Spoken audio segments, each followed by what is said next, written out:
We're in week 2 of Influencer. If you have your Bibles, I'd love for you to turn to the book of Nehemiah. It's in the Hebrew Bible, your Old Testament there. And it's a book that maybe you maybe haven't read before. But we're going to be in Nehemiah chapter 6 mostly today. I got a couple other verses we'll pick out of the book of Nehemiah, but mostly we'll be hanging out in chapter 6. We're in week 2 of a series called Influencer. And we've essentially said, like, regardless of where you are in life, how great your leadership skills are, what job you have influence over some people. It may be your coworkers, it may be your family members, it may be your kids, it may be some friends that you have. You have some amount of influence, some amount of say-so in the world. And so if you're a follower of Jesus, you should be trying to use your influence for kingdom of God good. And if you're not a follower of Jesus, first of all, really excited that you're here or that you're listening in. We think the best thing you could choose to do is to one day put your trust and your faith in Jesus. But we're really happy to give you the space to explore that with us. And we're really excited that you're curious and you're here to do that. And so even if you're not quite there yet on the Jesus thing or the faith thing, you probably want to steward your influence well. And so we'll be talking about things that I hope are helpful for you today as well. But if you want to influence people, there's a few things that you have to do. Last week, we talked about the need for self-leadership, that you have to be able to lead yourself. And we looked at this passage where Jesus talked to Peter about how he would basically be leading going forward. So we looked at self-leadership, that you won't have influence if you don't lead yourself well. This week, I want us to talk about focus, the importance of focus. I have a friend. His name is Sam, and Sam has been kind of bouncing around a lot in his life. And so he's one of the most talented people I've ever known, but he's had very little focus in his life. So for a while, he was in the oil industry, and then for a while, he was in the film industry, and then for a while, he jumped to the music scene in South Central Texas. Like he's bounced in all these places, and he's in his mid-30s now.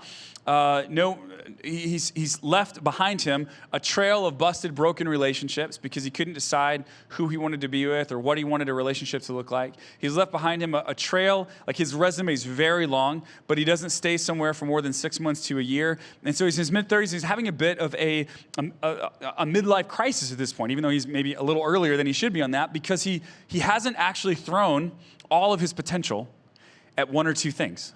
He's sprinkled it around. And that lack of focus has cost him the ability to influence other people. So today, I want to look at what does it look like to have focus. And one of the questions we need to just think about as we think about focus is what do you want to do? Right? What do you want to do? We talked a few weeks ago about the fact that some people are more agreeable and some people are more disagreeable than others. And so if you're more agreeable, you're trying to keep the peace, you're trying to be helpful. If you're more disagreeable, you don't want to be told what to do. Someone tells you what to do, it's like, well, I was going to do it, but not now, right? That's kind of where a really disagreeable person lands. Also a place that disagreeable people land, prison. So a few years ago, they took some prisoners, like they were inmates who had served their time and they were coming out of prison, and they started doing a program with some of them and with some others called the Future Authoring Program. And what they found is you would take these people who didn't want to be told what to do, and you would just ask them, well, what do you want to do? Right? And they forced them to sit down over the course of a couple days and come up with their own plan. What do you want to do? And then once you determine what you want to do, then you can start to check off the tasks and the steps that need to happen for you to do it. And then you don't feel like you're being put upon or that someone's forcing you to do something because all of it's baked into I chose this, right? You've moved from victim or someone who's being put upon to the person who might be successful. But they had to answer the question first, what do you want to do? So whether you're a follower of Jesus or not, this is a great question to ask yourself. As you're thinking about focusing in your life, whether it's with your family or a vocation or a cause, whatever that is, what do you want to do? If you're a follower of Jesus, maybe ask a second question. What have you been called to do? And this is not just a matter of desire, although I think God oftentimes gives us lots of leeway on what it is that we can choose to lean into. But how has he wired you? What is the holy discontent in your heart? Is there an area that you see because of the fact that you're a follower of Jesus that you're like, man, there is so much injustice there. If someone doesn't do something about that, like I'm going to lose sleep over that at night. Maybe there's an area that you have to pour into. What do you want to do? What have you been called to do? These are great questions to ask. And the thing is, it doesn't have to be a vocation. For some people, it will be. For some people, it'll be a particular job that you work for maybe a really long time or maybe a season. But your calling or your sense of purpose is largely found in that job. For some people, The job that they do is just a way of making money and putting food on the table so that they can do what they're really passionate about, which is be a great mother or be a great father or lean into this particular nonprofit organization or whatever. So we're not necessarily talking about vocation, although it could be that. But the question is, what are one or two things or three things that God has really placed in your heart right now for this season? It may not be forever, but it's for this season. Because when we start dividing our attention up between 50 things or 100 things, we won't do any of them very well. The power of focus is that there are a few things that we're going to choose to really heavily invest in so that we can actually move the needle on those things. Now, there are a lot of things that could distract us from actually getting movement in an area that we feel called to. So today, I want to look at the story of Nehemiah, because I believe that Nehemiah's story teaches us a lot about distractions and how to resist them. Before we do that, I want to give you a little background on some of the text that we're going to be reading. I want to introduce you to a cast of characters. And as we walk through this, you may be asking, can Josh pronounce all these names correctly? And the answer is maybe don't Google them later to see if I did. Okay, so the first character is actually a city, the city of Jerusalem. Jerusalem was the capital of Judah until Jerusalem was destroyed, sieged, by the Babylonians in either 587 or 586 BC, depending on which historical record we believe is most accurate. But basically, King Nebuchadnezzar of Babylon, who the Babylonian Empire was spreading, it was massive by this point, decided to lay siege to the city of Jerusalem. Jerusalem was surrounded by these massive walls. And so it was really hard. They started laying siege in 589 BC, so it took 2 or 3 years for the Babylonian army to finally enter into the city. And once they were able to level the walls, they entered in and they leveled the temple. The temple, you got to remember, for Israel, for the nation of Israel, who lived in Jerusalem, Jerusalem's the capital of Judah, the temple represented the presence of God for them. And so when this invading army comes in and levels the temple, it's as if this covenant that they had with God is leveled as well. And God had been warning them through the prophets that if they continued to turn their back on him, he was going to remove his hand of protection. That's exactly what he does. And so in 586 or 587 BC, the temple gets destroyed, the wall gets taken over, and most of the Israelites in Jerusalem are led away in captivity to Babylon. And so the few people, just a small remnant, are left to try, they're left amongst the smoldering rubble to try and keep the place up, because this is now a part of the Babylonian Empire. They have annexed it essentially, and it's a part of who they are. So they've left some people behind to tend to it. But that's the situation that's happening with Jerusalem. This city that once really stood as the capital of the nation that these Jewish people felt like they'd been, God had set us aside. He'd created a covenant with us. We were supposed to be his one and only. And then we sinned. We broke our end of the bargain. And so God removed his hand of protection. But the prophets also told them that once they had gone into captivity, God would bring them back and that God would restore them. This is ultimately done, by the way, through Jesus. Israel is the cocoon that births the new covenant through Jesus. And through Jesus' death and resurrection, what started in Israel, the salvation of people coming back to the one true God, is now fulfilled not just for Israel, but for the whole world. But Israel has an incredibly important part to play in that. So that's Jerusalem, and it's laying in shambles by the opening of the book of Nehemiah. Nehemiah then was born into captivity. So he was a Jewish boy born into captivity. And by the time we find him in Nehemiah, he has become the cupbearer for the king of Babylon. So the most powerful person in all the land, his name is King Artaxerxes. And so he's the cupbearer for King Artaxerxes. And his hope, right, is he in 445 BC visits Jerusalem and finds that it still lays in shambles and finds that the walls are still just on the ground. And so Nehemiah goes to King Artaxerxes in the first couple of chapters of this book, and he requests that he be allowed to go back to the city of Jerusalem and to lead the people in rebuilding the wall. One thing I just got to say up front, I'm going to talk about rebuilding the wall a lot today. I have no political motivation to do that. So whether you want to see a wall at the southern border of the U.S. or not, that is not what we're talking about today, okay? Thank you. Okay, good talk. All right, so that's Jerusalem, Nehemiah, King Artaxerxes, and then finally, the three stooges of the story, Sanballat, Tobiah, and Geshem. These three guys are local governors appointed by King Artaxerxes over different provinces of Babylon.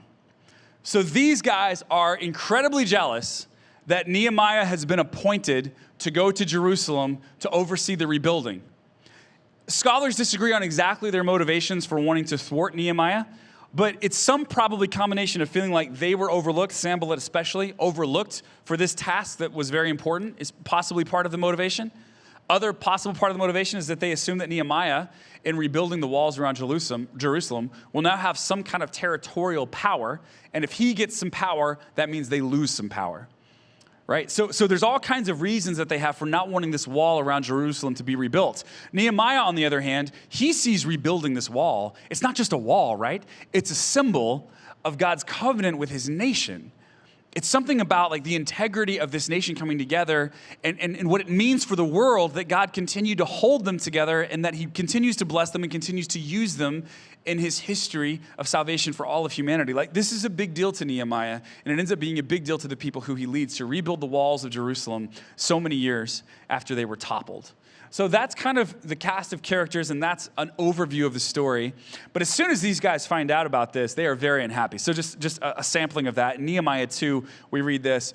But when Sanballat the Horonite, Tobiah the Ammonite official, and Geshem the Arab heard about it, they mocked and ridiculed us. What is this you are doing, they asked. Are you rebelling against the king? Right? Rebelling against the king, by the way, not a good idea. Artaxerxes is the most powerful person in the world at this point. So asking this question, it's a loaded question if you're rebelling against the king. We go on, Nehemiah 4. When Sanballat heard that we were rebuilding the wall, he became angry and was greatly incensed. And he ridiculed the Jews. And in the presence of his associates and the army of Samaria, he said, what are those feeble Jews doing? Will they restore their wall? Will they offer sacrifices? Will they finish in a day? Can they bring the stones back to life from those heaps of rubble burned as they are, right? So the city is not in good shape. And he's basically saying, like, this is ridiculous. He's upset about it. He feels like he's losing some position, but he's calling them out. And I love this, what Tobiah says. Tobiah the Ammonite, who was at his side, said, what they are building, even a fox climbing up on it would break down their wall of stones. So they don't think very highly of this, right? Oh, yeah, they're going to go ahead and rebuild the walls. Sure. Like, I've seen it. And what I've seen is such shoddy work that even a small animal climbing on it would knock the whole thing over. They're mocking him constantly. But in Nehemiah chapter 6, Nehemiah is getting closer to the work being finished. And where all the critics have been flinging mud and mockery for a while now, they're starting to get nervous that this thing might actually get done and that it might actually be good. And that's not good for them. So they ratchet up from mockery to violence is what they look to start doing. So Nehemiah chapter 6, we read this. Sanballat, Tobiah, Geshem the Arab, and the rest of our enemies found out that I had finished rebuilding the wall and that no gaps remained, though we had not yet set up the doors and the gates. By the way, just a little aside here. So the work's almost finished. The wall is just about complete. The doors have to be put in place. Have you ever noticed that it seems like right when you get close to the finish line of something, right when things are about to get good, right when it seems like God is about to do a new work, everything goes to hell? Like, it's predictable almost every single time. I've noticed this in my years of existence on this earth, but I've talked to people who are older, wiser, and much farther along than I am, and I've heard that come up over and over and over again, that oftentimes you run 90% of the race and things are going well, and it's in like the last 10%, it's in the home stretch that it feels like the whole thing may just fall apart. It's in the home stretch that it feels like there's a resistance in the world that's almost working against the completion of this thing, because everything worthwhile, as we looked at last week, everything worthwhile is uphill. Everything is. And it feels like that last little bit right before you can finish it, that last climb can be made almost impossible. This thing's almost done. All we have to do is put the doors in, and this is when his enemies are going to come and make it nearly impossible. So what do? Sanballat and Geshem sent a message asking me to meet them at one of the villages in the plain of Ono. Oh no.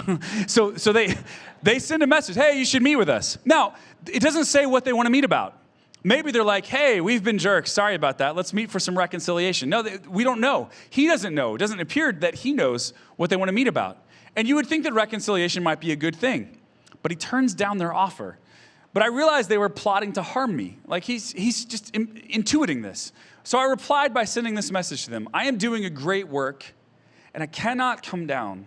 Why should I stop working to come and meet with you? See, Nehemiah has determined that this is what God has called him to do. Nehemiah has determined that this is what he wants to do, and that this is the great work. I am doing a great work, and I cannot come down. So he has this opportunity to go meet with them. And some people would probably say you should do that. That would be a good thing to do. What's it going to cost you to meet with them? But he's saying, like, actually, the work's almost complete. What I'm doing is important, and I really don't have time right now to meet with them. See, there's a lot that we can learn in this story about losing focus, about the distractions that are possible. And the first distraction that Nehemiah faces in chapter 6 of this book is the wrong opportunity. Wrong opportunities can lead you to lose your focus. Like, it can seem like the right thing to go and meet with these guys. Maybe they just want to patch things up, but it's not the right opportunity right now. Why? Because I'm doing a great work and I cannot come down. For some of us, we've been handed numbers of opportunities in our lives. And for some of us, we've just taken them like lily pads. Like there's a water full of lily pads, and we've just, there's an opportunity, jump, there's an opportunity, jump, there's an opportunity. But we're not actually going up at all. We're just jumping from lily pad to lily pad to lily pad because they seem like the right things to do at the time. But if we don't actually know what we want or what we've been called to do, sometimes those opportunities are really just distractions. And so you got to ask yourself, like, what am I supposed to invest in? Because maybe it's the right thing to take that promotion at work, or maybe the travel that's involved in that promotion will lead you to be gone from home enough to where some of your priorities won't be possible for you to tend to. And sometimes you need to turn down that promotion because you realize it's going to take you away from your kids, and you feel called to spend more time with your kids, and you just need to say to yourself, I am doing a great work, and I cannot come down. Sometimes the promotion is the right thing. And there are people around you who will tell you, oh, don't do it. You know, it's going to be hard. It's going to be too difficult. Like it's going to be, but it's actually what you're supposed to do. And people tell you, like, no, take this. No, check what this other company has said. And you need to be able to say, no, I'm doing a great work and I cannot come down. Sometimes in your marriage, it might be easy to throw in the towel. Maybe you haven't put in the work. And maybe your friends will say, like, you know, you just need to be done with it. It just needs to be over. And for some of us, we just need to say, no, I'm actually doing a great work here, and I cannot come down. There's more work to be done. I've got to see it through. I've got to continue to work on it. For some of us, this is the case in relationships. It's the case in job opportunities. It's the case with our family. It's the case with our friends. You've got to figure out what you've been called to do. And sometimes it's the right thing to do. Sometimes it's the right thing to do to not take that opportunity or to not stay in that relationship or to not, but you've got to know that it's the right thing to do. And once you determine what it is that you're called to, you got to stay on the wall and finish the work and not come down for the wrong opportunity. They go on. 4 times they sent the same message, and each time I gave the same reply. So they just keep trying, right? And it's just not working. The 5th time, Sanballat's servants came with an open letter in his hand, and this is what it said. There is a rumor among the surrounding nations, and Geshem tells me it's true, that you and the Jews are planning to rebel, and that is why you are building the wall. According to his reports, you plan to be their king. This is a pretty bad rumor, because if Artaxerxes gets word that Nehemiah's secret plan is to build the wall so that the same battle that played out 140 years earlier plays out again, that the Babylonians have to come and take the city by force again, then he's going to be killed. So this is a pretty bad rumor. It's not like, hey, I heard Todd took the pins from the work table home. I think you should talk to Todd. It's not that kind of rumor. It's not like, hey, I think he fudged on the annual report. It's not that kind of rumor. It's like this guy is trying to make himself king. That's the rumor. He goes on. He also reports that you have appointed prophets in Jerusalem to proclaim about you. Look, there is a king in Judah. You can be very sure that this report will get back to the king. So I suggest that you come and talk it over with me. Right, so he invited him to come a few times, but now he's aiming, directing major criticism at him to try to get him to come again. Why? Because they want to hurt him. They want to do ill will to him. So losing focus, sometimes it's the wrong opportunities. Sometimes what distracts us is criticism. Criticism is distracting. I want to spend a little bit more time on this than the other 2 that we talk about today, because I think criticism has the opportunity to derail you faster than almost anything else. Because there is pain in criticism. How many of you before, I'm not asking for an actual show of hands or anything, but how many of you have felt, you've heard criticism about you from somebody else, or you've heard the rumor about it from somebody else, or your spouse told you that this is what the family is saying about the decisions that we made, and your ears start to turn red, they start to burn a little bit, or you start to get that queasy feeling in your stomach, and like you feel like you're maybe surrounded by enemies or people who are against you, but you don't know how many there actually are or what they might be saying, and that you feel like a weight on your chest. And it just feels like a challenge. Like, oh my goodness, like who all thinks this? Like, what are they right? Am I right? Should I have done something differently? Is everybody against me? It can just feel like everyone is against you. And so I want to just share a few thoughts on handling criticism for the next few minutes. I mean, I've never been criticized, but I know people who have been. And I think that maybe we can learn some things from those who have walked through criticism before. So this is the first thing I would say. When you face criticism, you got to ask the question, what else is in the room? What else is in the room? This person who's criticizing me, what are they actually criticizing me for? Is it for the thing that they say they're criticizing, or is there something else in the room? The questions you're really asking here is, what's the thing behind the thing? What's the critique behind the critique? Give an example. A few years ago, there's a gentleman who I used to sit down with, and I had lunch with him about once a month, and he invested in me. He was older than me. He prayed for me. And we would talk about the scriptures, and we would talk about theology. And we had some minor theological differences, but nothing too big. And I was grateful that we were able to sit and talk and discuss. And then I gave a sermon in the church I was pastoring at that time that he was a congregant in, where he really disagreed with my theology on a particular thing. And my theology was in line with the way the denomination had taught about it and written about it, but he didn't like it. And he immediately, without even asking me for clarification or to make sure he understood what I was actually saying, which he didn't, and maybe I was unclear, or maybe he just, heard what he wanted to hear, but either way, we never had a conversation. He wrote a formal letter to the denomination, asking the denomination to listen to my sermon and basically fire me. That's what he wanted. And he copied me on the letter, so, super kind of him so that I could know what was happening. But we never had a conversation. He escalated it immediately, and the denomination listened, and they didn't agree with his assessment of it. And so he left our church over that. And so my question was like, what's the thing behind the thing here? Like, why did you go from 0 to 60 in 1 second? Like, what took it there? Were you really so upset that we would have a disagreement on this area of theology that, by the way, is highly disagreed about within Christian circles? Like, most people struggle to really understand this particular concept. Like, what is that? Well, I found out later that he'd been a part of a couple of churches when he was younger, where the pastor had been really at odds with the theology of the congregation, and there had been church splits and harm over it and hurt, and he had seen people led astray. And so because of his prior experience, when he sniffed that might even be a possibility here, he immediately had this really big reaction. But see, what I had to realize is that wasn't about me. That was about him. That wasn't about his current experience. That was about his past experience. And so I couldn't take it personally because it wasn't really about me. Sometimes you'll be criticized, and you may go a long ways toward defending the thing that you're criticized for. You may build in your mind this huge case of defense, but what you've really got to ask is, what's the thing behind the thing? What's the critique behind the critique? Because if you don't know that, you may be building a case against something that's not even real. It might not be the real thing that they're upset about. And here's the old adage. You've heard it 1,000 times, but it's true. Hurt people hurt people. Almost every time I found that someone's being what seems to be truly unreasonable, there is a pain, there is a soreness, there is some PTSD from an experience that they have from the past or that they're going through right now that has nothing to do with the current situation, but they have taken all of their anxiety, their fury, and they have unfurled it on this particular problem.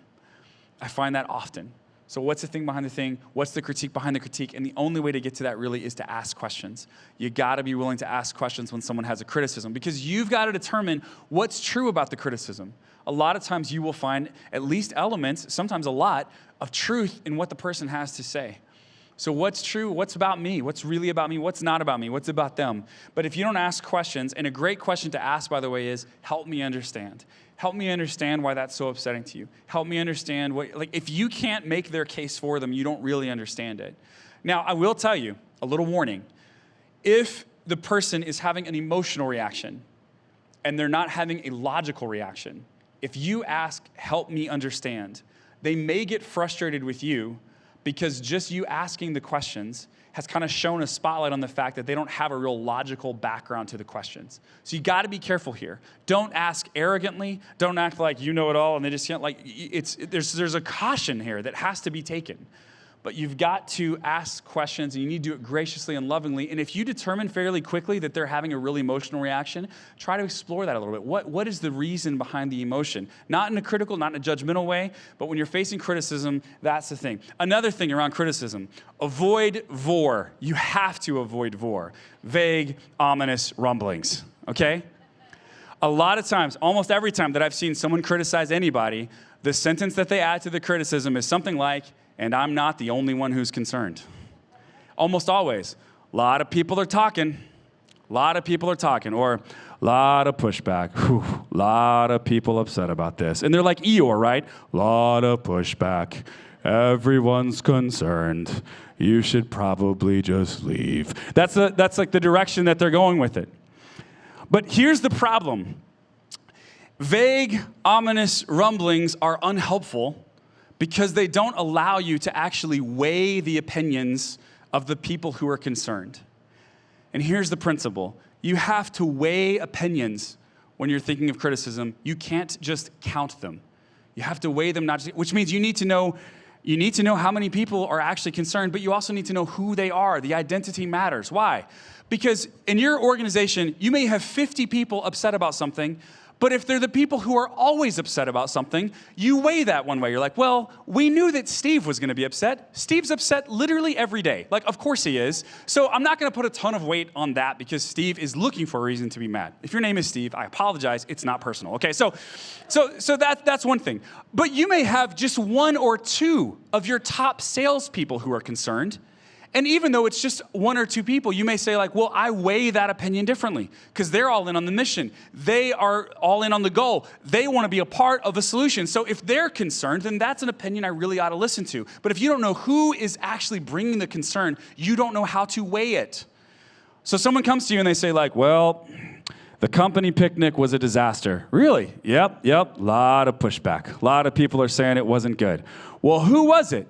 Well, we got 6 people. Okay, well, how many people were at the picnic? 185. Okay, well, who are the 6 people? And then they give you the list. And then you can go, okay, well, these 6 people, 2 of them own more than 7 cats. So it doesn't really matter what they have to say. Of these people, 2 of them, under religious preference, check Jedi. Okay, so like we may not be that concerned about it. These 2 are real. These 2 here we know are normally bought in, so let's have a conversation with them. But if you don't know who it is, it's not a matter of creating a hit list for you to go pick off the people who have a problem. It's the realistic idea that you cannot determine whether the criticism is real, valid, needs your attention, should be paid attention to, if you don't know where it's coming from. You can't. So if you're just hearing vague, ominous rumblings at your work, in your family, wherever, at your school, if that's what you're hearing, it's not actionable. But it will make you lose sleep at night. And that's the problem. You may lose sleep because you lose sleep because you're anxious about how many it could be and who it could be, but you can't actually change anything. You can't fix it because you don't know who it is. So try to stop losing sleep. Try to find out who it is. Try to have the conversations. Try to ask the questions. Here's the other thing about criticism. Sometimes you accidentally throw the first punch. You didn't mean to, but you did. Here's what I mean by that. There's explicit criticism, right? Where you say like, you know what? Everything about you is terrible, and I wish you'd never been born. That's very explicit, right? That's very critical. So that's not good. But there's implicit criticism, where you take on a new role in your company. And you can't lead the same way that the person before you did because you're not that person. So you start to make changes. Not necessarily because you think the person before you did everything wrong or because you think that their way wasn't a good way, but because you can't lead like them because you're not them.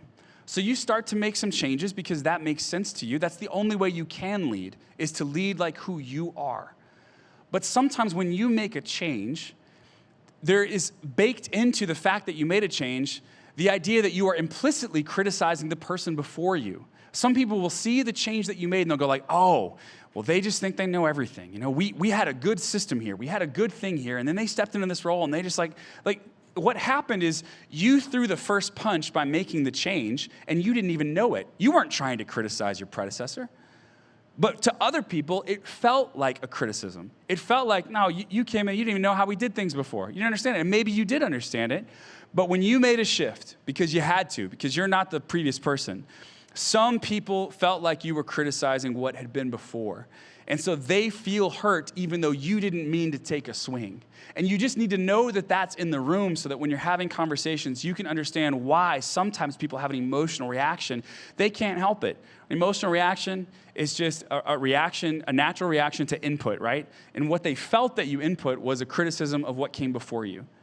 The other thing you need to know is that sometimes you're simply the face of their anxiety, right? Whenever any of us feel anxiety, anger, it could be for all kinds of reasons. Maybe it's because the world seems to be changing. Maybe it's because of a global pandemic. Maybe it's because it feels like our workplace is unsettled. We oftentimes look for an enemy. It's helpful for us to almost have an enemy to blame. Oh, you know what? The problem with the world is Steve. Steve's the problem. I'm so sorry, Steve's the problem with the world, because if he wasn't here, everything would be great. And so we just kind of put all of our anxiety. Maybe what I'm really upset about, right, is that my kids aren't talking to me right now because I had a problem at home. But if I can make Steve the enemy at work and just kind of cast all of my anxieties on him, then I have someone who I can blame for perhaps my own shortcomings or for perhaps things that are just out of my control. So sometimes you're simply the face of someone's anxiety, right? They ended up taking, you ended up taking the brunt of what someone else is feeling, and it may have very little, it may have nothing to do with you. Sometimes that's what's in the room. So when it comes to criticism, there's so much to explore here, but we'll cut it off there. There's just a lot for you to think through. You want to take what you can out of it and learn from it. You want to, if someone has a legit criticism, you want to hear that. You want to let it change you, transform you. You want to use it for the good. But you also want to recognize that sometimes the criticism is more emotional than it is logical, and you just want to name that for what it is. Sometimes it's about them, it's not about you, and sometimes it's a combination. So don't stop doing what you're doing simply because you're criticized. And here's the other thing from Nehemiah. I'm going to skip forward a little bit in chapter 6. We read this. On October 2nd, the wall was finished, just 52 days after we'd begun. I mean, it's an incredible accomplishment. When our enemies in the surrounding nations heard about it, they were frightened and humiliated, and they realized this work had been done with the help of our God. You see, sometimes your success is the only thing that will silence your critics. Sometimes your success is the only thing that will silence your critics. Also, and this is important, sometimes it still won't. If you've been called to something, though, you're passionate about something, and you do it with integrity, and you try to make the best decisions you can with the best information you have at the time, keep going and listen to the criticism and hear the feedback. But if you know that you're called to it, don't allow the criticism of others to pull you down off your wall. I am doing a great work, and I cannot come down, is the thing that you need to be able to say over and over and over again. Nehemiah chapter 6, in verse number 10, we read this. Later, I went to visit Shemaiah, son of Delaiah, and grandson of Mehetabel, who was confined to his home. And he said, let us meet together inside the temple of God and bolt the doors shut. Your enemies are coming to kill you tonight. Now, here's the problem. Nehemiah is not a priest. He's not allowed to shut himself inside the temple. If he does this, he's going to lose standing in the eyes of the people. Even if he does it to save his own life, he's not supposed to do it, even to protect himself. But I replied, should someone in my position run from danger? Should someone in my position enter the temple to save his life? No, I won't do it. I realized that God had not spoken to him, but that he had uttered this prophecy against me because Tobiah and Sanballat had hired him. And they were hoping to intimidate me and make me sin. Then they would be able to accuse and discredit me. So sometimes we lose focus because of taking advantage of the wrong opportunities. Sometimes it's because of criticism, and sometimes it's because of fear. Sometimes it's because of fear. I want to tell you a little story about this last year, and then we'll kind of wrap up and be done. What I've learned about this last year is that it was challenging for all of us in different ways. We all had the same source of the challenge, but it looked different depending on what your vocation was or your family situation, right? There's a global pandemic. Everyone's trying to figure it out.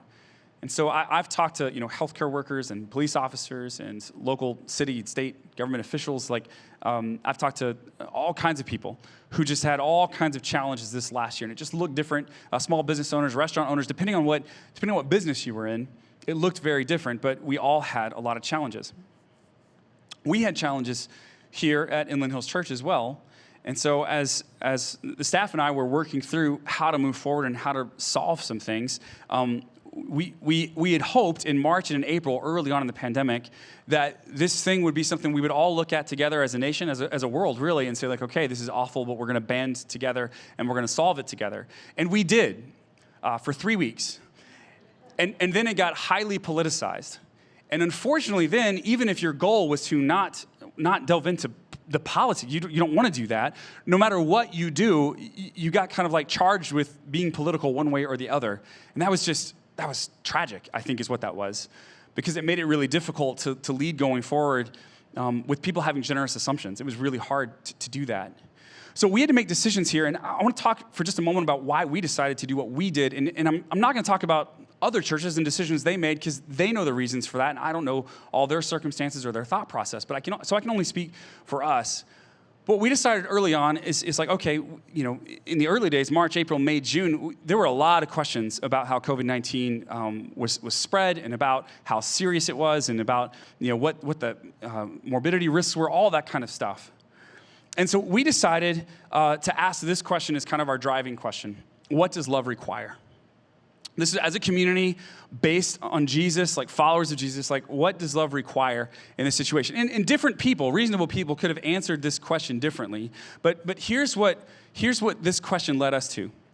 We believed that love required us to take the gathering of the saints together seriously because there's something important that happens when we gather together in digital space or in physical space to worship together and wrestle with the scriptures together. So we want to take that seriously. We also believe love requires us to try and take the safety of our congregation and our community in mind, and also that love required us to think about the economic impact that we might have in this area.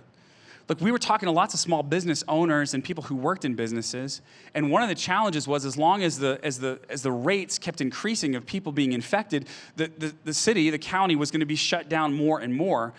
And what we found out from talking to city officials is that there were some major causes of spread. One of the major causes of spread was family gatherings where people, felt comfortable around each other, so they would take their masks off. Another major cause of spread was people coming in from outside of the county even and hosting things like rodeos and stuff, like in the midst of all this and having these spread events. But another cause of spread was churches that were either not social distancing, not masking, or like continue to meet in closed indoor spaces. And county officials kept telling us these are the major causes of spread. And so these are the reasons we can't reopen is because of these causes. So we decided early on, like, okay, we're going to try not to be one of those causes of spread to show love for our congregation, our community, and for our local businesses. So we're going to meet, and we did. And we met outside, and it was it 200,000 degrees a couple of those Sundays? I can't remember. It was very hot. There was highway noise. There was dueling preachers at one point because there's a church really close to us. It was all that stuff. And it was not a good experience. It mostly was not. It was great to see each other, and it was great to try and worship together, but let's be honest, like it was a difficult experience. And I got some emails fairly early on in the first couple of months from people who were saying things like, oh, because you're not, open in a particular way, right? We actually started meeting together again in June. Like we were one of the first churches to start meeting together again, but we just did it in a way that we tried to feel good. We wanted to feel good about, the safety precautions that we were taking. And people were like, because you're not open in this particular way that I want you to be open, you're just living in fear was the email I got. And the truth is I was living in fear at that time, but it wasn't fear of COVID-19. The fear I was living in is I feel like we've got to answer this question well, what does love require? And I feel like because we've landed on the answer to that question of being, we need to take more precautions, I know that there are people who will politicize that and criticize us for that, and I know that there are people who will choose to leave our church over that. And of course, that made me afraid because we've got a mission that we've been called to. And I believe the spreading of the gospel in the Chino Valley is one of the most important things that we could give our lives to, for people to really find Jesus as their Savior and Lord. And so, I was afraid. I was afraid that people would cast us in a particular way and leave because of that. And you know what? Some people did. But what we had to say in the midst of that is like, we can't allow our fear to steal our opportunity. And the question I wanted to ask is like, when this is all over, when COVID-19 is in the rearview mirror, what is our community going to believe about our church? Will our community believe that we tried to be a part of the solution? Will our community believe that we intentionally laid some of our rights down in order to help for the greater good because we loved our community so well? And that's what we wanted to work toward. And so we just had to keep saying to ourselves over and over again, even despite some of the criticism that we face and the fear that we had, I am doing a great work and I cannot come down. And here's the amazing thing.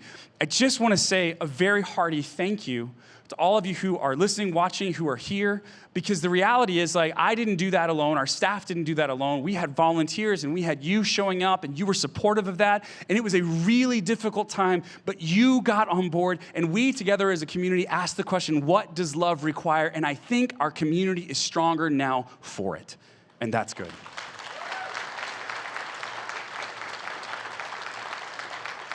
And reasonable people may have made some different decisions, right? And I understand that. So it's not that I believe there was only one way forward, but I believe that we were trying really hard to carve a good way forward. And I think that that's good. One more thing, final thing. At the end of Nehemiah, chapter 13, the book ends in a really weird way. The wall's completed in chapter 6, okay? And so you're thinking, oh, great, happy ending. If this were a Disney movie, that would be the end of it. It goes on for 7 more chapters. So chapter 13 is the end, and it ends with Nehemiah walking around the city and recognizing that even though the walls are rebuilt and it symbolizes this old covenant that's like been restored, people are still living hellish lives. And so he gets so angry about it. In verse 25, he says, so I confronted them and called down curses on them. I beat some of them and pulled out their hair. You didn't see that coming, did you? I made them swear in the name of God that they would not let their children intermarry with the pagan people of the land. He goes on to say, this was Solomon's problem. This is how we got in this situation in the first place. And he says several times a phrase kind of like this. Remember this good deed, oh my God. Have compassion on me according to your great and unfailing love. He's basically a fancy way of just saying, God, I tried. I tried really hard. But guess what? While rebuilding the wall was a worthwhile endeavor, there's something that Nehemiah is missing throughout this whole book. That while it's good to rebuild cities, and symbols of covenants that were made with God are good to uphold and remember and reclaim, Nehemiah was missing Jesus. See, Jesus comes and he's not just concerned about what things look like on the outside, he's concerned about what they look like on the inside. Jesus comes and he calls an entire group of people to run after him and to change their hearts and to transform their lives. And whatever you've been called to do and whatever you've been called to focus on, whatever you feel like you want to do and you want to focus on, it is my belief that it will always fall short. It will never be fully as vibrant as it could be if you leave Jesus out of it. And so my hope for you, whether you're a follower of his or not, is to consider Jesus and to recognize that where things get really interesting and where influence really happens is when you live a life that's so beautiful and so full and points to something so much larger than you and so much farther beyond you than people can possibly imagine. And I believe that that is the reality of Jesus Christ. That's what will draw people in. That's what will allow you to love people until they have to ask why it is that you are loving them in the way that you are loving them. Because if you live your life staked on Jesus, you will live a more beautiful life. And that's the way to have influence. That's the way to keep your focus. And without Christ, focus is helpful, but will never be complete. He is the last piece of the puzzle. And my hope for us as a congregation, as a church, is that regardless of the awesome, good things that God has called us to do, we will always remember to put Jesus at the center of it.